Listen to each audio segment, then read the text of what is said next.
Yeah, what's up you guys, this is Godson, and today I'm going to be doing a top 5 weapons video for you, showing you what types of weapons I like to use on my defense and which are my favorite. So you guys, there are about 7 defensive weapons, 8 I believe if you're including the Tesla, and so we're going to just go down the list and pick what are the top 5. So you guys sit back, relax, let me show you what I got.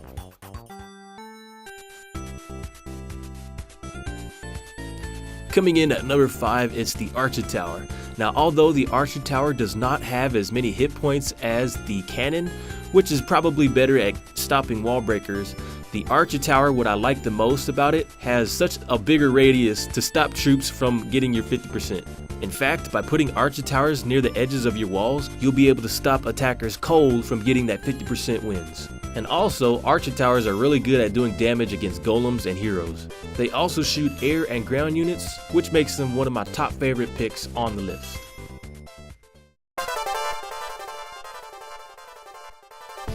Coming in at number 4, it's the Mortar. The Mortar has a damage per second of 13 and the hit points are 670. It does splash damage and has a range of 11 tiles, stopping those wizards and archers cold. Now you may not remember this, but mortars were a really big part for players in the higher cup range at stopping attackers from luring out their clan castle and heroes. Although it wasn't the strongest weapon, it was really good at foiling some of the attacks when used to put them near the edges of your base. Although now you can't lure out heroes, they are still a really strong weapon if you're at Town Hall 8 and lower, and is the only weapon I can see that has such a shiny look to it.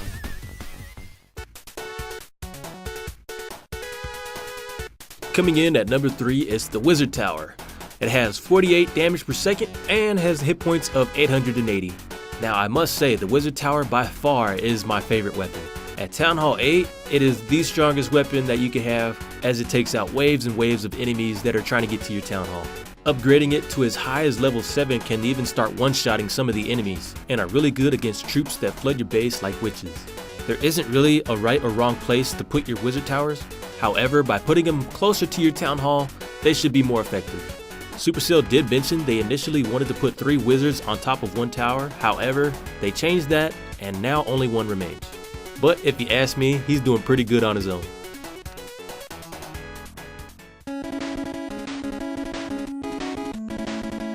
Coming in at number 2, it's the X-Bow.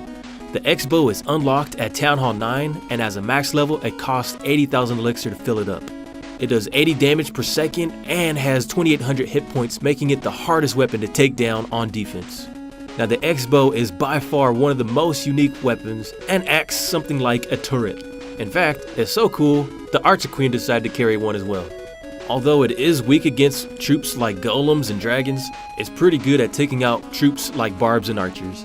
It also has a secondary feature so that you can aim it up so it can take out air troops such as minions and balloons.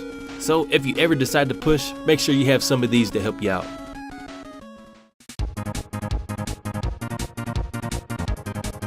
Coming in at number 1, you guessed it, it's the Inferno Tower. Now the Inferno Tower are actually unlocked at Town Hall 10, and when they were first released, they were the game changer.